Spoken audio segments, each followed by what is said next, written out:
अस्सलाम वालेकुम, आप देख रहे हैं इसमें जामिया ऑफिशियल। आज हफ्ता है 25 जुलाई 2026 और ये हमारा सुबह का खुसूसी व्लॉग। मेहरबानी चैनल पसंद आ जाए तो सब्सक्राइब फरमा लें, कली वाला बटन दबाना ना भूलें ताकि वीडियोस की नोटिफिकेशन आप तक पहुंच रहे हैं। रात में बड़ी अहम डेवलपमेंट हुई है और वो ये है कि सऊदी अरब ने यमन पर बिलाखिर हमला किया है। यमन की दो मुख्तलिफ मकामात ऐसे हैं जहां पे सऊदी जो रॉयल एयरफोर्स है उसकी जानिब से इत्तला है, इंटरनेशनल मीडिया बता रहा है और यमनी हुकाम भी उसकी तस्दीक कर रहे हैं कि दे गॉट टारगेटेड। हौसी जवाब में क्या कह रहे हैं, बड़ी खतरनाक डेवलपमेंट है।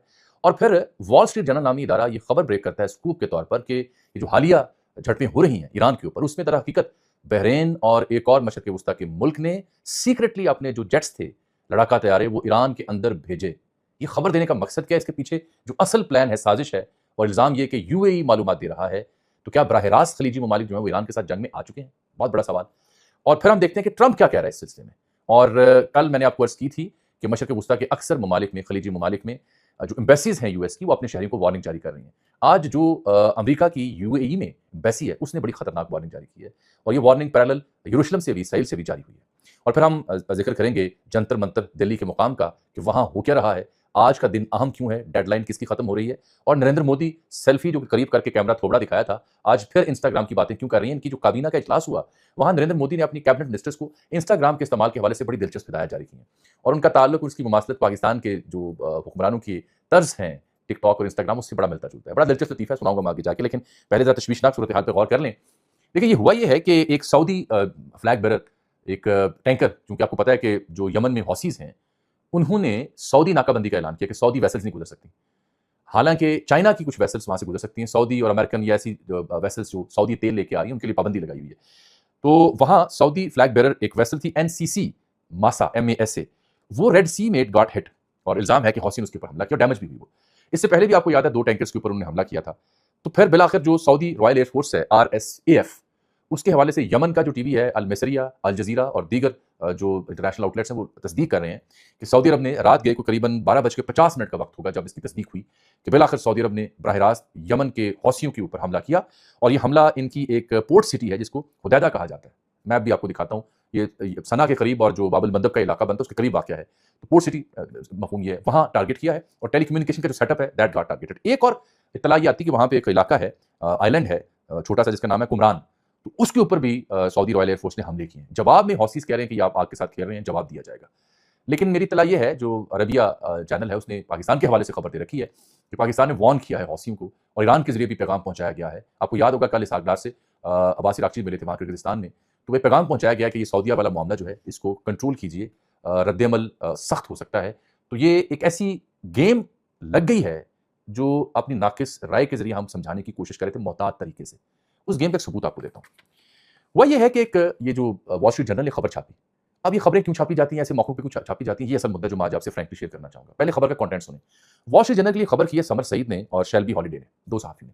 वो कहते हैं कि बहरीन और कुवैत ने, ये जो 8 जुलाई से ऑनवर्ड फटा शुरू हुआ है, उस बीच क्योंकि बहरीन में, कुवैत में, जॉर्डन में बहुत ज़्यादा टारगेट किया और इराक में, अरबिल के मुकाम पे ईरान में। मुसलसल ये 14वीं रात है, ईरान के ऊपर हमले भी हो रहे हैं, ईरान भी जवाब दे रहा है। तो इन्होंने खबर दी है कि जेट तैयारे जो हैं, फाइटर जेट, वो सीक्रेटली ईरान के अंदर गए और वहाँ जो इंपॉर्टेंट साइट्स हैं उनके ऊपर बहरीन और कुवैत ने बराह रास्त हमला किया और लफ्ज़ लिखा, जो कि वाक़तन ठीक है, कि फर्स्ट डायरेक्ट रिटेलिएशन, पहला रद्द-ए-अमल और हमले हैं इन 2 ममालिक के, बहरीन और कुवैत की जानिब से। उनकी एयरफोर्स यूज़ हुई ईरान के अंदर जाके। कहाँ हिट किया उन्होंने? ड्रोन और मिसाइल साइट्स जो हैं स्टोरेज की, और फिर जो मिलिट्री साइट्स हैं ईरान की IRGC की, उसको। अब इसमें ये दोनों जो रिपोर्टर्स हैं वॉल स्ट्रीट जर्नल के लिए, वो लिखते हैं कि असल में इस जंग में जो पहला मरहला था, जब फुल फ्लैज जंग शुरू हुई थी अमेरिका की, ईरान की, इसराइल की, तो उस जंग में यूएई वो पहला अरब मुल्क था जिसने ईरान पर बराह रास्त हमले किए थे। और आगे कहते हैं कि ये जो अभी बहरीन ने और कुवैत ने हमले किए ताज़ा अभी इसी वारदात में, वो असल में यूएई ने खुफिया मालूमात फराहम की इन 2 ममालिक को। खबर आपने सुन ली। अब इसके ऊपर तज्जियाती लेंस क्या है? इसराइल की या इन कुव्वतों की भरपूर कोशिश रही कि ईरान और खलीजी ममालिक बराह रास्त जंग में आ जाए। ये खबर उसका शाखसाना लगती है कि यूएई ने मालूमात दी, बहरीन और कुवैत ने हमले किए, ऐन उस मौके पर जबकि ईरान वार्न कर रहा है इन ममालिक को कि आपके अंदर जो बेसेस हैं अमरीकी, वो अमेरिका खाली कर दे और वहाँ पे आम शहरी 500 मीटर के रेडियस में ना जाएं, दूर रहें 500 मीटर, हमने यहाँ टारगेट करना है, ये बेसेस इस्तेमाल हो रही हैं, अमेरिका हम पे हमला कर रहा है। तो एक एंगल और या ज़ाविया निगाह ये बनता है, जो मैं अर्ज़ कर रहा हूँ, कि ऐसे मौकों पर ऐसे अखबारात, और ये भी ज़हन में रखें कि अभी 2 हफ्ते पहले आपको खबर दी थी कि इसराइल ने हैवी इन्वेस्टमेंट की है इंटरनेशनल मीडिया, वेस्टर्न मीडिया और इन अखबारात के ऊपर के राय साजी करें उनके हक में और एंगलिंग दें, प्रोपेगेट करें। तो ऐसी खबरें जो हैं पढ़ने वाले के ज़हन में, अच्छा ये तो यूएई मालूमात दे रहा है, बहरीन और कुवैत इस्तेमाल हो रहे हैं, हुआ भी होगा ऐसा। जो कुछ हो रहा है उसके बाद रद्दमल हुआ होगा, लेकिन इन खबरों का यूं छापना, यूं सामने आना इस बात का सबूत है कि कैसे इंटरनेशनल मीडिया गेम सेट करता है इसराइल के कहने पे, और कैसे एक ओपिनियन बनाई जाती है कि देखें जी ये ममालिक का बरह रास्त आपके साथ जंग में आ चुके हैं, जो कि नहीं आ रहे, ऑफिशियली इस चीज़ को एक्नॉलेज नहीं किया जाता, लेकिन इन खबरों के जरिए तासुर दिया जाता है कि साहब ये बरह रास्त अब जंग लड़ रहे हैं, और यही उनकी ख्वाहिश है कि ये ममालिक आपस में खुद अब लड़ें। वो सऊदी जो न्यूक्लियर डील की बात हो रही थी सिविल, उसमें ट्रंप ने आज बरबला कह दिया कि नहीं जी, वो सऊदी अरब जानता है, if Saudi Arab does not join the Ibrahim accord, I am not going to make the deal. उसने कहा आज रिपोर्टर्स के साथ व्हाइट हाउस में बात कर रहा था, और कहता है, खबर उसने दी इसमें कि दिस वाज ऑलवेज अंडरस्टूड, ये हमेशा से ये फहम पाई जाती थी, ये इत्तेफाक राय पाया जाता था, Saudi Arabia knew it, Saudi Arab को इल्म था, at some point the KSA will join the accord, एक वक्त आएगा कि सऊदी अरब जो है इस अकॉर्ड को मान लेगा, इब्राहिम अकॉर्ड को। ये बहुत बड़ा लीथल पॉइंट आ चुका है सूरत हाल में कि सिविल जौहरी तवानाई का हसूल सऊदी अरब में प्लांट हम लगाएंगे, लेकिन शर्त यह कि इब्राहिम अकॉर्ड का भी मैंने जिक्र किया था, तो उसमें डेवलपमेंट मजीद उसने की। और फिर एक रिपोर्टर ने जब ट्रंप से पूछा कि आप ये कहते हैं कि आप सिविलियन आबादी को ईरान में टारगेट करेंगे, पुल तबाह करेंगे, इंफ्रास्ट्रक्चर तबाह करेंगे, तो ये तो वॉर क्राइम है, दुनिया भर में इसको जंगी जराइम कहा जाता है और दुनिया आपको इसके ऊपर लानतान करेगी, मफहूम उसका ये था। तो उसने आगे से कहा कि मैं इस पर बात ही नहीं करना चाहता, तुम हो कौन, किस इदारे से? उसने कहा मैं न्यूयॉर्क टाइम्स। उसने कहा मुझे पता था तुम कौन हो। तो उसने ले दे वहां पे की और इस बात को एक्नॉलेज किया कि, और डिनाई नहीं किया उसने। ये वो एंगलिंग है जो खींची जा रही। अब मसलन एक और जावे निगाह देखें, न्यूयॉर्क टाइम की ये खबर मैं देख रहा था कि उन्होंने कहा कि जो अमेरिकी इंटेलिजेंस की रिपोर्ट्स दी जा रही हैं हुकाम को, वो ये बताई जा रही है कि जो मौजूदा ईरान के सुप्रीम लीडर हैं मुश्तबा खामनेई, वो अपने वालिद गिरामी जनाब आयतुल्लाह शहीद की निस्बत ज़्यादा पुरजोश या ख़्वाह हैं या ख्वाहिश रखते हैं कि हम जल्द से जल्द जो है वो न्यूक्लियर के हसूल के लिए जाएं। ये एंगलिंग भी इस मौके पे दे के ये साबित किया जाता है कि जो बड़ी हार्ड लाइनर क़यादत है, इनका खात्मा ज़रूरी है।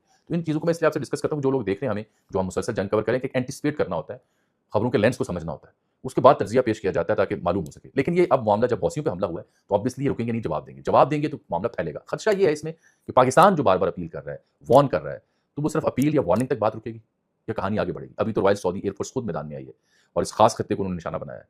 आगे क्या होता है उसकी फुटेज भी जारी की गई। उन्होंने कहा कि हमारी खातून भी वहाँ ज़ख्मी हुई है, कहानी बिगड़ी है और बिगड़ेगी, इसका खदशा है। उसका एक और सबूत भी मैं आपको देता हूँ। वो जो अमरीकी, इससे भी आप अंदाजा लगाएं कि ये खुद अपने लिए क्या एंटिसिपेट करते हैं। जो यूएई में दोस्त बरादर इस्लामी मुल्क, उसके यहाँ जो अमरीकी एम्बेसी है, उसने इतना लंबा नोट लिखा हुआ है ट्विटर के ऊपर। क्या कहते हैं? वार्निंग दे रहे हैं, वर्ल्ड वाइड कॉशन जारी कर रहे हैं, due to heighten tension in the Middle East. जो कशीदगी है मशरिक वस्ता में, उसकी वजह से अमरीकियों के लिए दे शुड एक्सरसाइज कॉशन और विजिलेंस का मुजाहरा करें और should be prepared for flight cancellation और डिले। तैयार रहें अमरीकी जो मशरिक वस्ता में हैं कि फ्लाइट कैंसिल हो सकती हैं, डिले हो सकती हैं।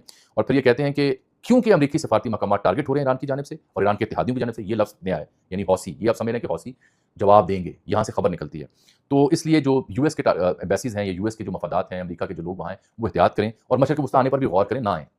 ये भी वार्निंग, यही वार्निंग वहाँ पे यरूशलेम में भी दी जा चुकी है। कल भी मैंने कहा था कि वहाँ पे परसों कि 3 उनके शहरों के ऊपर अमरीकी एम्बेसी ने कहा कि जी क्राइम बड़ा हो रहा है इसराइल में, तो आप इन शहरों में मुहतात रहें। असल में वो क्राइम नहीं, वो हमले के खदशे के पेश नज़र अपने शहरियों को वार्न कर रहे हैं कि आप महफूज रहें, निकल जाएँ यहाँ से, या फिर आप महफूज मकामात पे जाएँ। खदशा है कि ईरान और उसके इत्तेहादी यहाँ पे ठूक सकते हैं। ये पैरेलल अपने लिए सिक्योरिटी कॉशंस ली जा रही हैं। इसमें भी खबर ये है कि इसका मतलब है कि जंग फैलेगी, टारगेट्स होंगे, इसलिए अपने शहरों को महफूज मकाम पर पहुंचाने की कोशिश कर रहे हैं। अब आ जाते हैं जरा श्री नरेंद्र मोदी के ऊपर।